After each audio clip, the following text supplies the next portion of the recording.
Hoy vamos a tocar un tema que toca a todas las ramas del arte. Me refiero al plagio. Es un tema muy delicado, ¿por qué? Porque tiene su toque controversial, tiene muchas ambigüedades, algunos vacíos legales y depende mucho del contexto en el que nos encontremos en ese momento. Porque por mucho que intentemos proteger nuestra obra, por mucho que queramos cuidarla, en el mundo de hoy en día es muy difícil librarse de cualquier malintencionado que quiera copiar o tomarse ajenamente lo que con tanto esfuerzo a nosotros nos ha tocado elaborar. El plagio es un delito que podría equipararse con la piratería, pero de eso hablaremos en otro vídeo. Hoy me voy a enfocar en lo que se refiere al plagio de los textos y les voy a dar algunas herramientas para que puedan proteger su obra. Ahora, ¿qué es el plagio? Más concretamente el plagio literario. Según la RAE, ellos lo definen como copiar una obra científica, artística, literaria, de otro autor y publicarla como si fuese una propia. Básicamente es usar el trabajo y las ideas de otra persona y pues decir que eso lo hizo uno. Eso es, en líneas generales, básicamente es el plagio. Y para los que piensan que el plagio es algo de la nueva era tecnológica, de que ahora hay más comunicación y todo eso, pues déjeme decirle que inclusive antes de Cristo ya existía el robo de ideas literarias. De hecho, ni siquiera existía el término, porque la palabra plagio, la definición de plagio, se denominaba cuando una persona vendía esclavos de otro esclavista como si fuesen suyos propios. Es sino hasta el siglo I en donde el poeta Marco Valerio Marcial acusa a un tal Fidentino de plagiar sus epigramas. Desde siempre ha existido la figura de autor o de la autoría de una obra, solo que antes no existía el ámbito legal al respecto. Es con la invención de la imprenta, por allá por 1440 o algo así, que las obras literarias empiezan a tener un carácter jurídico gracias a las licencias. ¿A qué me refiero yo con el sistema de licencias? Significa de que antes, para poder imprimir un libro, necesitaba tener un permiso especial del rey, quien revisaba la obra y le autorizaba para que se imprimiese, lo cual garantizaba que esta obra era de un escritor en particular. Este tipo de control te daba a ti la certeza de la autoría de un libro, que de hecho el nombre tenía que hacerse constar en la portada. La razón por la cual nuestro nombre sale en la portada de un libro es gracias a eso. Es este sistema donde la mayoría de los estudiosos coinciden en que es donde nace la figura que conocemos hoy en día de los derechos de autor.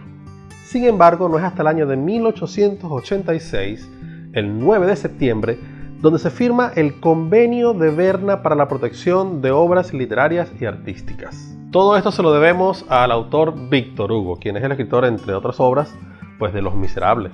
Este convenio, ahora firmado por 163 países, fija las bases en lo que a protección de derechos de autor y en lo que a propiedad intelectual se refiere. Entre las pautas principales de este convenio están, las más obvias, como por ejemplo de que no puedes copiar una obra sin el debido derecho de autorización del autor.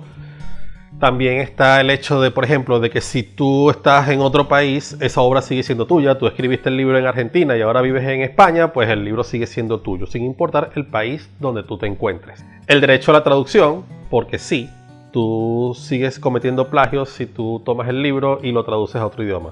Es exactamente lo mismo. El derecho a la adaptación de tu obra, no pueden tomar tu obra y pasarla a una película o pasarla a algún otro tipo de medios o audiolibro sin tu debido consentimiento. Habla acerca de la duración que tiene la protección de tu obra, que se ha estipulado en 50 años después de la muerte del autor. En España particularmente ellos han expandido un poquito más ese lapso y ahora son 70 años después de la muerte del autor. Sigue siendo tuya inclusive después de muerto. Por supuesto, en papel todo se ve muy lindo. Desde el punto de vista legal, todo está precioso y todo está bien escrito y todo está hermoso. Pero en el día a día o fuera del papel, las cosas son muy distintas. Porque si hay alguien lo suficientemente tonto de coger tu texto y copiarlo palabra por palabra y publicarlo como si fuese propio y pretender que va a ganar un juicio de plagio, pues las probabilidades de que pierda son del 99 al 100%. Ahora, ¿dónde están los vacíos legales y las ambigüedades? ¿Cuándo el plagio no es plagio, pero sigue siendo plagio? Hablemos del escritor Camilo José Cela. Original de La Coruña, con una prolífica carrera literaria, Cuenta con 2 premios enormes en la literatura, como lo es el Príncipe de Asturias de las Letras en 1987 y el Premio Nobel de Literatura en 1989. Pues resulta que para el año de 1994 también resulta premiado con el prestigioso galardón del Premio Planeta por su novela La Cruz de San Andrés. Luego, en el año de 1998, la escritora Carmen Formoso, quien en aquel entonces era una maestra con muy poca trayectoria literaria, presenta una querella contra la editorial Planeta y contra Camilo José Cela, alegando que había sido plagiada su obra Carmen, Carmina, Carmiña, para luego convertirse en La Cruz de San Andrés. ¿Qué fue lo que pasó? Pendiente con las fechas. El día 2 de mayo de 1994, Carmen Formoso presenta Carmen, Carmina, Carmiña como concursante para el Premio Planeta, que es, obviamente ya sabemos, uno de los premios literarios más prestigiosos de la lengua española. Pero por supuesto es bien sabido de que Planeta no le da el premio a cualquier escritor. Sí, el Premio Planeta se otorga a dedo. That is absolutely not true. Y así como lo hace Planeta, es una realidad que se presenta en otros premios literarios, pero de eso hablaremos en otro vídeo. Volviendo a lo nuestro. Planeta se comunica con Camilo José Cela y obviamente le pide que participe con una obra para que pueda ser galardonada. Pues resulta y acontece de que nuestro Premio Nobel de Literatura para ese entonces no tenía ninguna. Sin embargo, el 30 de junio de 1994, el último día de plazo para presentar las obras literarias al Premio Planeta, Camilo José Cela entrega La Cruz de San Andrés, la cual resulta, oh sorpresa, ganadora del Premio Planeta. Surprise! 4 años después de investigaciones y de búsqueda de pruebas, Carmen Formoso presenta oficialmente una querella en contra de la editorial Planeta y de Camilo José Cela por plagio. ¿Qué fue lo que pasó al final? Bueno, el caso ha sido abierto y ha sido cerrado en diferentes ocasiones a lo largo de los años, pero fíjense, después de 1998, no es sino hasta el año 2009 donde un juez determina que no hubo plagio, pero sí hubo algo que se denomina aprovechamiento artístico. ¿Qué significa esto? Significa que a pesar de las similitudes que el juez consigue en ambas obras, dice que no hay plagio porque simplemente no hubo un copia y pega, no hubo una copia textual del texto. Sin embargo, después de un análisis pericial, llegó un perito, tomó ambos libros, los leyó y comparó. Él dice que hubo aprovechamiento artístico. Para que haya tantas similitudes y tantos parecidos entre ambos libros, obligatoriamente Editorial Planeta tuvo que haberle cedido Carmen, Carmina, Carmiña a Camilo José Cela, y entonces a partir de allí, él tomándola como base, hiciese lo que acabamos, lo repito nuevamente, el aprovechamiento artístico, y así crear La Cruz de San Andrés, lo cual ya sabemos el resultado. La Cruz de San Andrés resulta premiada. Surprise! Ahora, aquí es donde viene el gran dilema, la gran ambigüedad, porque lamentablemente no existe un parámetro que nos pueda definir exactamente cuándo hay un plagio y cuándo hay un aprovechamiento artístico. Porque un verdadero plagio de copia y pega en realidad se sucede poco en el mundo de la literatura, pero sí existen muchos casos como el de Cela y el de Formoso de aprovechamiento artístico. Entonces, ¿qué es el aprovechamiento artístico? Básicamente es una adquisición ilícita de una obra, de la idea original. Entonces simplemente le cambias palabras, cambias el orden de algunas escenas, le cambias el sexo a algún otro personaje y ¡plum! Tienes una obra nueva. Pero eso no sigue constituyendo un plagio. No. La ley plantea que se podría incurrir en plagio siempre y cuando se determinen que hubo coincidencias estructurales y no coincidencias accesorias. Ya le voy a explicar lo que significa eso. Pero, ¿qué o quién determina qué son coincidencias estructurales y coincidencias accesorias en una obra o entre dos obras? Lamentablemente, llegados a este punto, quien lo determina es la subjetividad del juez, que es quien dice si hubo plagio o no, que es quien mediante examinar, dependiendo de cómo examine las obras, él, dependiendo de lo que él piense o de lo que él diga, hubo o no coincidencias estructurales o hubo o no coincidencias accesorias.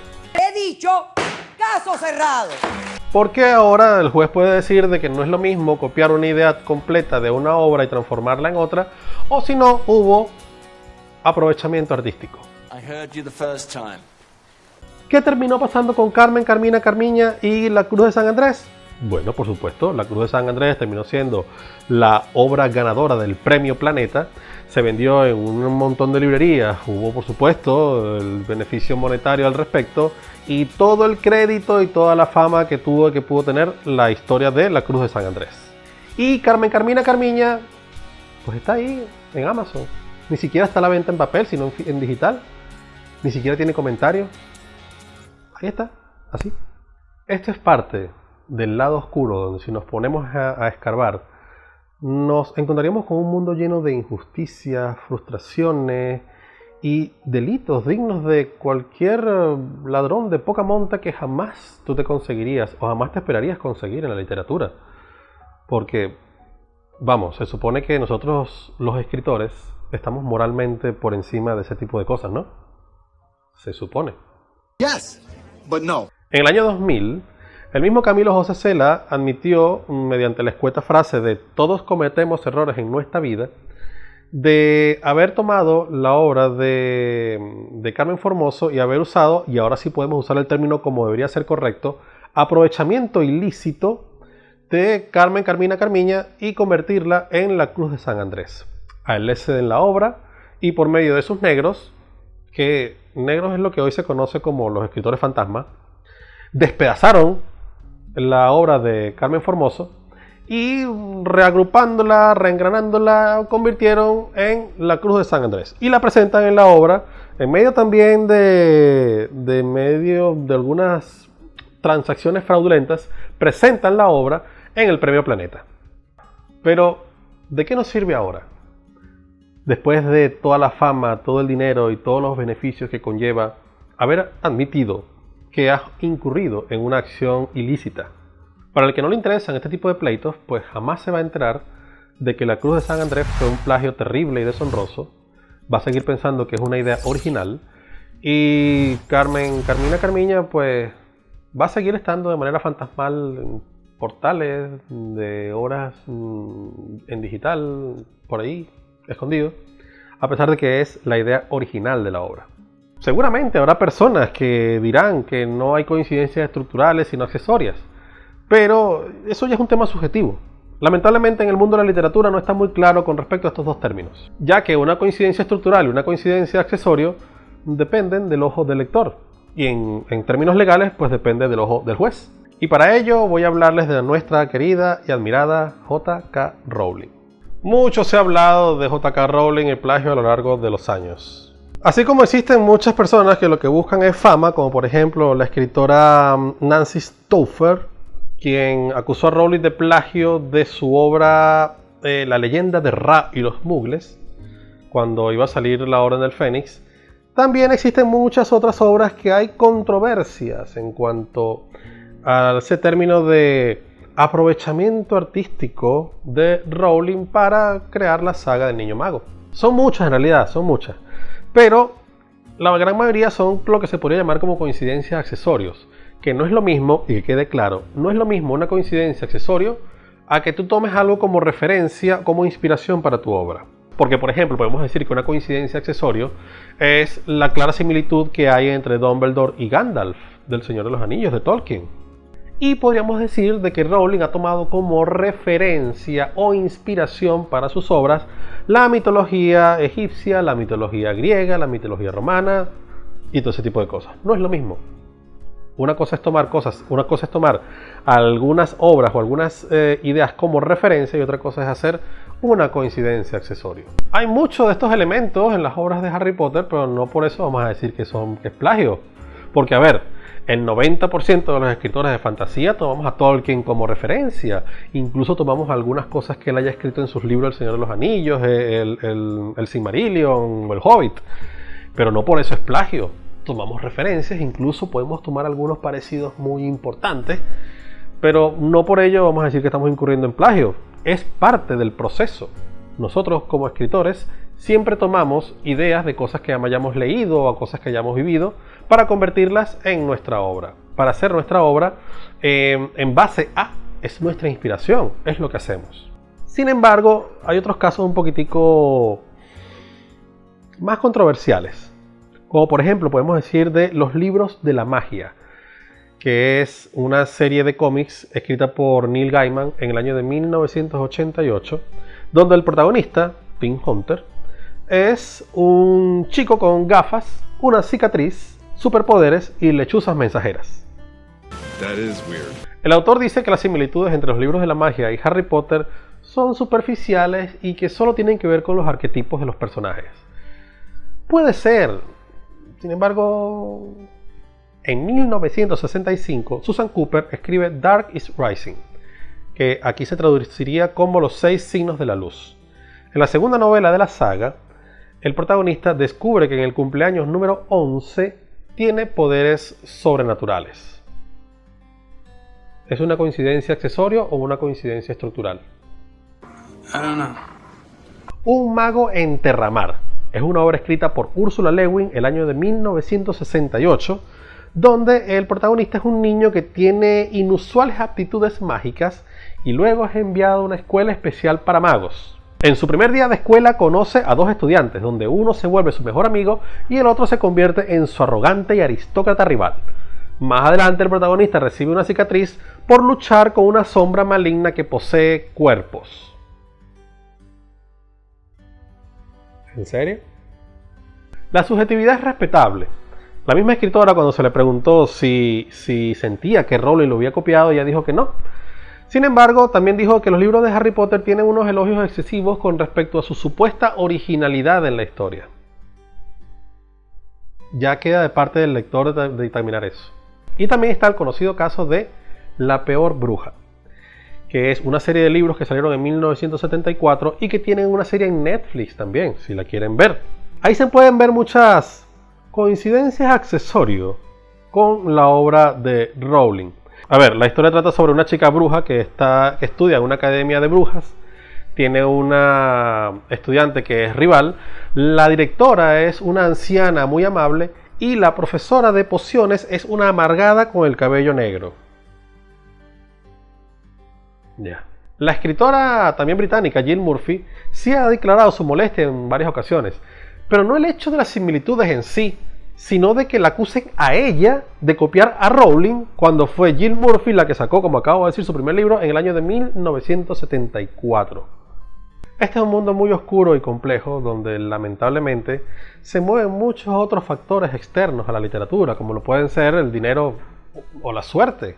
De Rowling se puede decir de que o copió descaradamente o simplemente tomó referencias.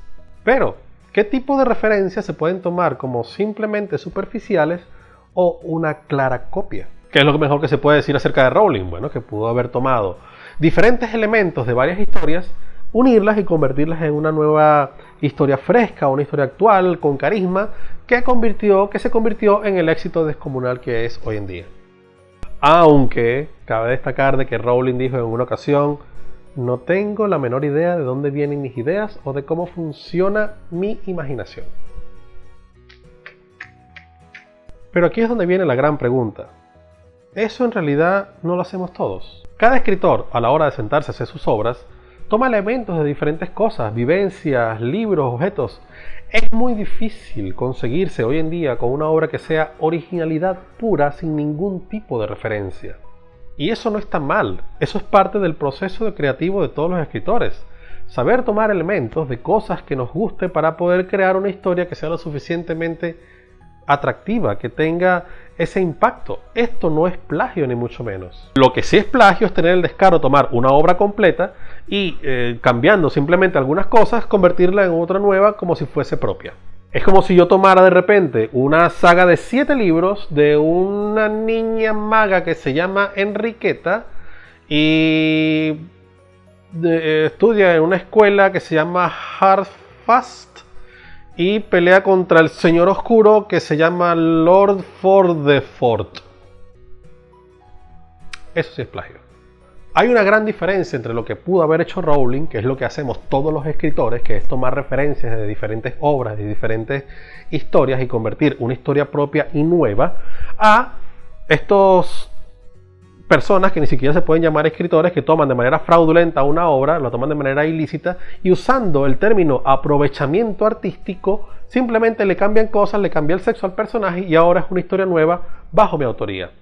No, eso no es correcto. Entonces, ¿qué es lo que podemos hacer?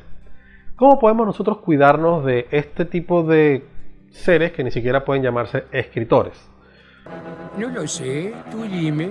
Para bien o para mal, nunca estamos al 100% a salvo del plagio. Siempre va a existir alguna persona con la mente dañada que, ya sea por búsqueda de atención o por cualquier otra razón, pues va a querer intentar plagiar tu obra. Entonces, ¿qué es lo que podemos hacer? Pues lo único que podemos hacer es protegernos lo más que podamos. Cosa de que si hay alguien que malintencionado que quiera hacerte daño, pues por lo menos se lo piense mejor a la hora de tomar tu texto.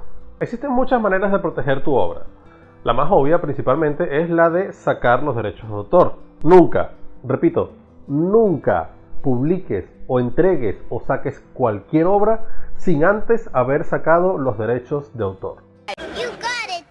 En realidad es un proceso bastante sencillo. El procedimiento es prácticamente parecido en todos los países. Existe una oficina de la protección de la propiedad intelectual.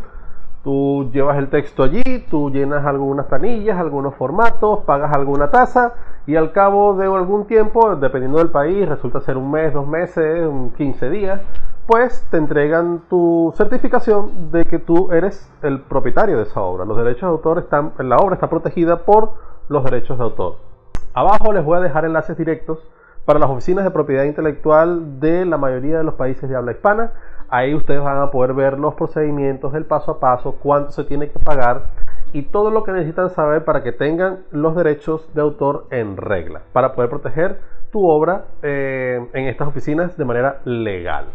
Ahora, una vez que ya tengamos esto, ahora viene el otro paso, que es tener el ISBN de tu libro. El ISBN son las siglas de International Serial Book Number. Básicamente es la tarjeta de identidad o el DNI o el carné o la cédula de tu libro en el mundo. Es un número que es intransferible y es único. Solamente existe un solo ISBN para un solo libro. En algunos lugares como Amazon, ellos tienen la opción de que si tú vas a publicar con ellos, ellos te pueden proveer a ti el ISBN de manera gratuita. Pero en otros casos, si es por alguna editorial, ya sea autopublicado o sea por la editorial tradicional, pues ellos te proveen a ti el número ISBN antes de publicar el libro. Pero en el caso de que tú quieras hacer el procedimiento por ti mismo, pues también existe una gran cantidad de páginas. Abajo también les voy a dejar para que se informen, para que puedan sacar el ISBN. No suele ser un proceso gratuito, pero créeme que la inversión valdrá la pena para tener tu obra protegida. Hay otro numerito que hoy en día no le tienen mucha importancia y siempre se deja de lado, pero vale mucho la pena, y es el número del depósito legal. ¿Cómo se consigue el número del depósito legal? Bueno, se sigue haciendo, como su mismo nombre le indica, un depósito de varios ejemplares de tu libro en la Biblioteca Nacional de tu país o de tu provincia o de tu localidad. Casi siempre suele ser en la biblioteca principal de cada país. Entonces, ¿qué es lo que se hace con esto? ¿Qué es lo que consta? Se busca constar de que tu libro quede resguardado en los archivos nacionales y así queda un resguardo del patrimonio cultural de cada país. Tu libro formaría parte del patrimonio cultural de cada país. Este procedimiento sí suele ser en la mayoría de las veces gratuito.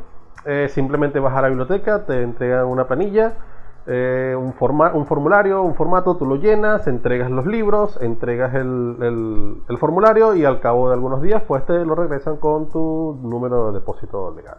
Todos estos datos son los que comúnmente conocemos en las primeras páginas del libro. En la primera página del libro atrás son los datos que nos brindan a nosotros pues la legalidad del libro. El ISBN y el depósito legal del libro. Aquí están estos dos numeritos. Una vez que tengas los derechos de autor, el ISBN y el depósito legal, se puede decir de que tu obra está totalmente blindada y queda garantizado de que esa obra es tuya y es tu idea original propia. Cosa de que si alguien desee plagiártelo, pues se lo va a pensar 2 veces. Y así podrás llevarlo a cualquier editorial, ya sea tradicional, a tu publicación, poder publicarlo en cualquier lado, poder llevarlo a cualquier concurso literario. Bueno, eso de llevarlo a concursos literarios... También existe otra opción que es mucho más cómoda, Dependiendo si eres una persona que no tiene las capacidades para poder, por ejemplo, hay algunas personas que le quedan lejos la oficina de propiedad intelectual, o simplemente no cuentas con los recursos, ya sea papelería o movimientos o algún tipo de cosas que no puedas irte al sitio y sacar los derechos de autor, pues existe la opción en línea. O si eres una persona que en realidad no escribe un libro completo, sino que escribe solamente artículos o que publica en estas plataformas tipo redes sociales de literatura, pues existe la opción de Safe Creative. Existen otras páginas donde tú puedes sacar los derechos de autor, pero Safe Creative es la más segura porque está avalada por los 163 países que firman el convenio de Berna. Allí tú simplemente te das de alta, haces el pago respectivo, subes el archivo, ellos lo evalúan y por supuesto de luego te dan a ti los derechos de autor. Así de sencillo. Aunque si es complejo el proceso, si te lleva tiempo, inclusive si es un poquito caro, siempre es necesario o es recomendable que tú tengas siempre tu obra protegida antes de que salga a la luz, en cualquier lado. Ya sea que lo vayas a enviar a una editorial, ya sea que lo quieras enviar a un concurso literario, ya sea que lo vayas a publicar en alguna de estas redes sociales o inclusive publicarlo en Amazon, es necesario, yo recomiendo ampliamente que tú tengas por lo menos los derechos de autor ya protegida para que antes de sacar tu obra. Pero, como ya lo he dicho, nosotros no estamos al 100% a salvo de personas mediocres que busquen de manera inescrupulosa tomar tu obra, hacer un aprovechamiento ilícito y plagiar, porque lamentablemente esa es la realidad de hoy en día. Entonces, llegados al último extremo, supongamos de que tú pienses que tu obra haya sido plagiada, pues puedes contratar un abogado experto en propiedad intelectual que te costará su dinero. O puedes optar por la opción de hablar con la gente de Plagio SOS. Plagio SOS es un portal de expertos en la materia, donde tú te puedes comunicar con ellos de manera gratuita, te van a asesorar, ellos tienen sus protocolos, inclusive tú puedes presentar tus pruebas para comprobar si se ha incurrido en plagio, y ellos te van a ir asesorando de manera mucho más efectiva y así puedes ir solucionando tu problema. Abajo en la descripción también le voy a dejar enlace directo a la gente de Plagio SOS en caso de que tú consideres o pienses de que te hayan plagiado algo. Y bueno, también, no solamente en caso de que te hayan plagiado, sino de que quieres saber algo más al respecto, pues sin ningún problema, ellos se pueden comunicar contigo y pueden hablar sin problema. Recuerda que si vas a copiar algo y ponerlo en tu texto o en tu obra, siempre debes darle crédito a la fuente original. Y ten mucho cuidado de todas aquellas personas que tú ves por allí rondando en las redes sociales que te dicen: cumple tu sueño de ser escritor, queremos hacer una antología de tal cosa. Protege siempre tu obra o averigua la veracidad de quién te está recibiendo el manuscrito. Espero que les haya gustado este vídeo, aunque si tienes media hora que escuchándome, me imagino que algo tiene que haberte gustado. Si te gustó, pues dale like, tú sabes que eso a mí me ayuda mucho. Si te gustó muchísimo y crees que otras personas tengan que saber de esto, pues compártelo con todo el mundo. Y si quieres saber más de todo el contenido que yo le estoy dando, pues simplemente suscríbete y aquí estaremos. Hasta la próxima oportunidad. Nos vemos. Si eres nuevo escribiendo fantasía épica o si eres un veterano en el género, lo más probable es que te interese este manual. Cómo darle de comer a mi dragón. Manual para escribir fantasía épica. Un libro que ya está disponible en Amazon y en todas las librerías de Argentina, Rusia, Turkmenistán, la Deep Web, el Imperio Romano, los abismos marinos, el estado de Pensilvania, el Polo Norte y Venezuela. Son los que comúnmente nos vemos en las partes de las primeras páginas del libro. Siempre los buscamos y están... Vale.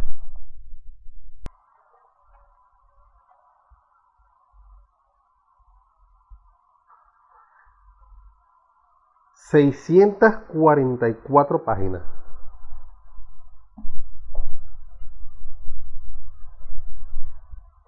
Y ya, se acabó. De momento no hay más nada.